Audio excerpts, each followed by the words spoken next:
So this is the craft room. Fun fact, it used to be the chapel before we built the lodge.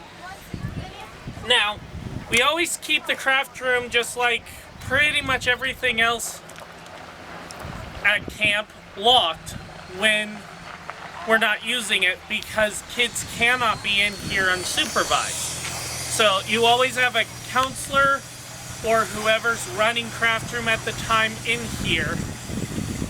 We never leave the kids unsupervised because, one, we don't know what they're doing or what's going on. So it is a physical and emotional safety risk. So I'm gonna unlock this and then we're gonna go see. Welcome to the craft room. Now this room, just like everything else, is locked when you're not using it because people cannot be unsupervised in here. It is not physically or emotionally safe. So here we've got coloring things, colored pencils, no crayons currently, but markers, things like that. Colored sand, past craft projects for ideas, there's also some over there. Coloring pages at the bottom, scissors, glue, beads, more beads, other things to glue like pipe cleaners and fluff balls, ribbon, even more beads, some foam shapes or other things that are great for gluing on paper for different craft projects, and just the random odds and ends that can be used. Over here is the hot glue gun station. Kids are never allowed to use a hot glue gun. It always is a leader. And whenever you have kids in here, they are not to be left alone. That is probably the most important rule here.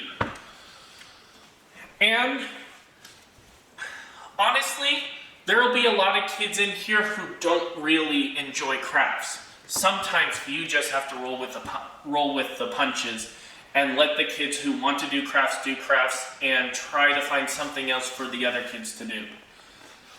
But for some of the kids, this is a great place to just show their creative expertise. Now, depending on the week, we may or may not have staff here in this room. It may be up to you to come up with the crafts.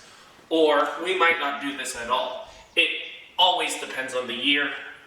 You never know what's going on, so sometimes it's good to be able to improvise a little. When you are done, you put everything back where it goes, beads back in the correct bead containers, ribbons back down there, and tape and everything, the glitter glue, and then you wipe off tables, sweep up the floor. The goal is to make it as close to, if not more clean, than when you found it. Then you close everything up, take it outside, lock the door, and on to your next activity.